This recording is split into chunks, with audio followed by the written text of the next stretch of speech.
एक दिन गौतम बुद्ध अपने शिष्यों के साथ एकदम शांत बैठे हुए थे।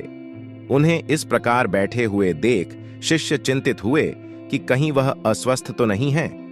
एक शिष्य ने उनसे पूछा कि आज वह मौन क्यों बैठे हैं, क्या शिष्यों से कोई गलती हो गई है?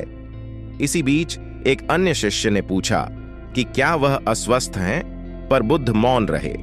तभी कुछ दूर खड़ा व्यक्ति जोर से चिल्लाया, आज मुझे सभा में बैठने की अनुमति क्यों नहीं दी गई है? लेकिन बुद्ध आंखें बंद करके ध्यान मग्न हो गए।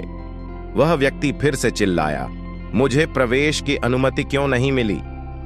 इसी बीच एक दूसरे शिष्य ने उसका पक्ष लेते हुए कहा कि उसे सभा में आने की अनुमति प्रदान की जाए। बुद्ध ने आंखें खोलीं और बोले, नहीं, वह अछूत है, उसे आने की आज्ञा नहीं दी जा सकती।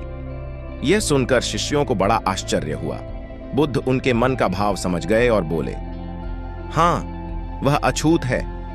इस पर कई शिष्य बोले, हमारे आश्रम में जात पात का कोई भेद ही नहीं, फिर वह अछूत कैसे हो गया? तब बुद्ध ने समझाया, आज वह क्रोधित होकर आया है। क्रोध से जीवन की एकाग्रता भंग होती है।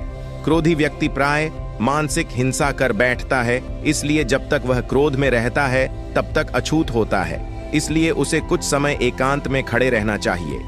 क्रोधित शिष्य भी बुद्ध की बातें सुन रहा था। पश्चाताप की अग्नि में तप कर वह समझ चुका था कि अहिंसा ही मनुष्य का महान कर्तव्य व परम धर्म है। वह बुद्ध के चरणों में गिर पड़ा और कभी क्रोध न करने का प्रण लिया।